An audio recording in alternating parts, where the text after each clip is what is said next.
Magandang araw mga mag-aaral. Halina at sabay-sabay tayong matuto sa Filipino 5. Tara na't ating simulan ang ating paglalakbay sa mundo ng wika at panitikan. Ang araling ito ay tungkol sa kwentong kababalaghan. Layuning pampagkatuto, nakapagbibigay ng angkop na pamagat ng teksto katulad ng kwentong kababalaghan.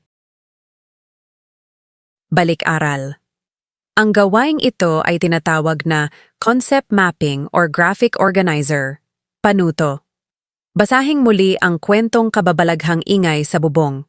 Gumawa ng concept map at ilagay ang mga natuklasang kaalaman mula sa teksto.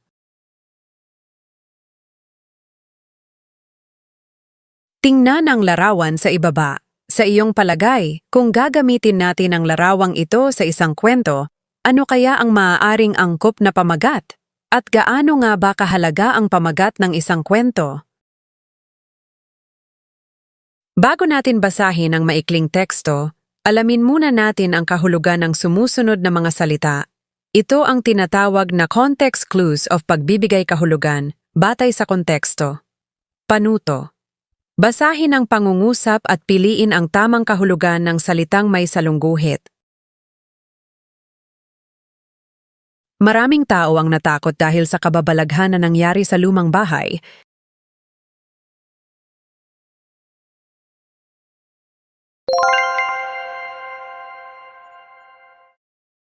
Nakarinig si Ben ng kaluskos mula sa likod ng puno.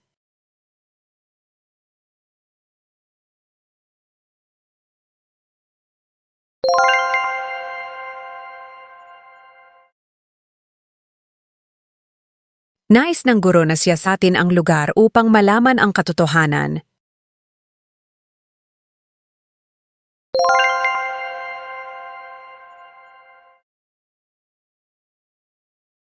Ang mga dahon ay humahampas sa dingding dahil sa malakas na hangin.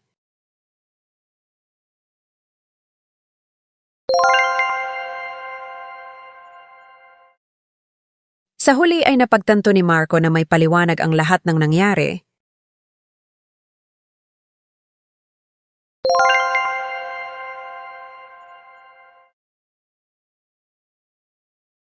Ngayon naman ay ating pakinggan ang kwentong pinamagatan, Ang Lumang Bahay. Sa dulo ng isang tahimik na baryo ay may isang lumang bahay na matagal nang walang nakatira. Marami ang nagsasabing may kababalaghang nangyayari roon, kaya't iniiwasan ito ng mga tao, lalo na kapag gabi. Isang araw naglakas loob sina Marco at Ben na puntahan ang bahay. Nais nilang malaman kung totoo ang mga kwentong naririnig nila mula sa matatanda. Habang papalapit sila, napansin nilang tila gumagalaw ang kurtina sa bintana kahit walang hangin. Pagpasok nila sa bakuran, nakarinig sila ng mahinang kaluskos mula sa loob ng bahay. Kinabahan sila ngunit ipinagpatuloy pa rin nila ang paglalakad.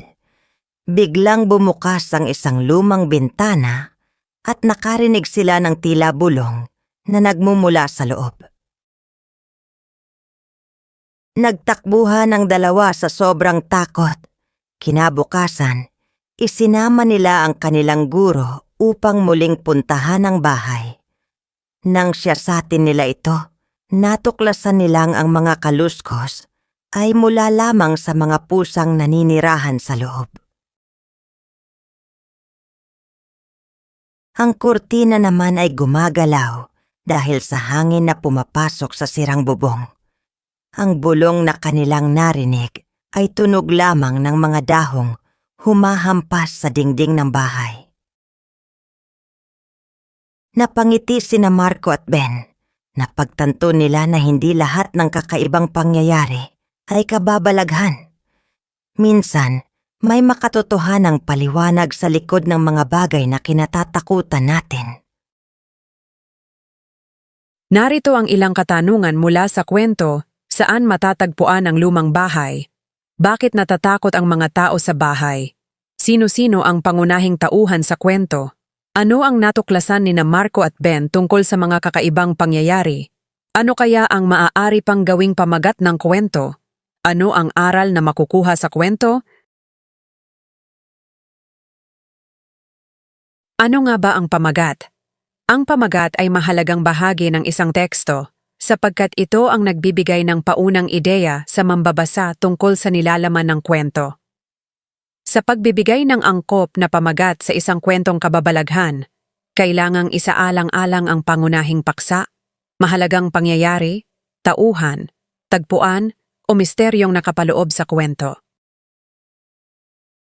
Mga dapat isaalang-alang sa pagbibigay ng pamagat, tumutugma sa nilalaman ng kwento, ang pamagat ay dapat may kaugnayan sa pangunahing ideya o pangyayari sa teksto, maikli at kaakit-akit, dapat madaling basahin at nakapupukaw ng interes ng mambabasa, nagbibigay ng pahiwatig, maaaring magbigay ng clue tungkol sa misteryo o kababalaghang naganap sa kwento, at ang huli, sumasalamin sa mensahe o aral. Maaari ring ipakita ng pamagat ang mahalagang aral o tema ng kwento. Halimbawa, buod ng kwento, may isang batang nakarinig ng mahiwagang bulong mula sa isang lumang bahay tuwing gabi. Dahil sa kaniyang pag-uusisa, natuklasan niya ang pinagmumula ng tunog. Maaaring pamagat, ang mahiwagang bulong, ang lumang bahay, misteryo sa hating gabi. Bakit mahalaga ang angkop na pamagat? Nakatutulong ito upang maunawaan agad ng mambabasa ang paksa ng kwento. Nagbibigay ito ng interes upang ipagpatuloy ang pagbabasa. Nagsisilbi itong buod o representasyon ng pangunahing ideya ng teksto. Unang pagsasanay. Match the title or matching type. Panuto. Pag-ugnayin ang kwento sa angkop nitong pamagat. Isulat ang letra ng tamang sagot.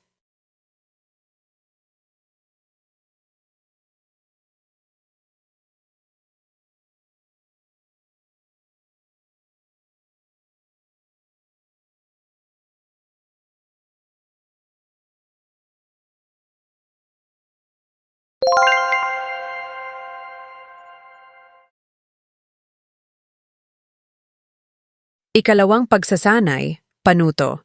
Basahin ang bawat talata at piliin ang pinakaangkop na pamagat. Isulat ang letra ng tamang sagot. Una, tuwing hating gabi ay may naririnig na yabag si Carlo sa kanilang bakuran. Nang minsang sumilip siya sa bintana, wala naman siyang nakitang tao. Pangalawa, isang gabi, nakakita si Ana ng kakaibang liwanag sa loob ng isang lumang bahay. Nang lapitan niya ito, bigla itong nawala. May naririnig na bulong ang mga mag-aaral mula sa bakanteng silid-aralan tuwing uwian.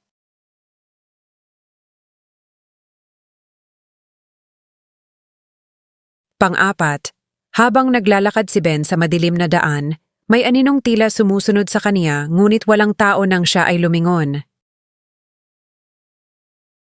Panglima, sa ilalim ng malaking puno ng balete ay may nakitang babaeng nakaputi ang magkakaibigan.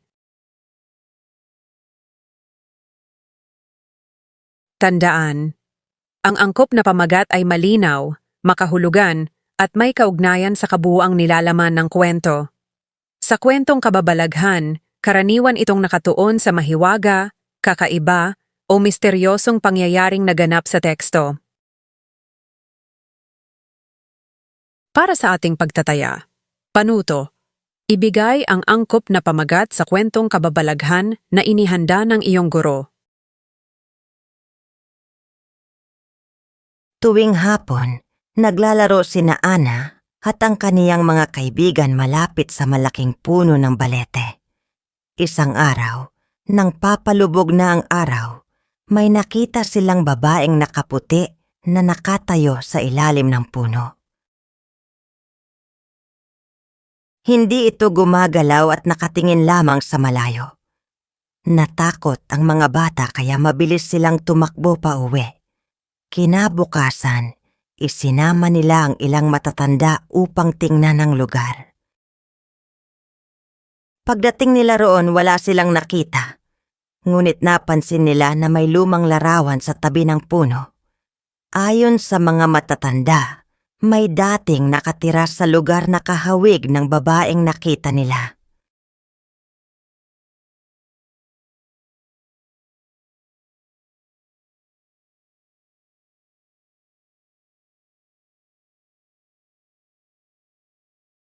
Para sa takdang aralin, panuto.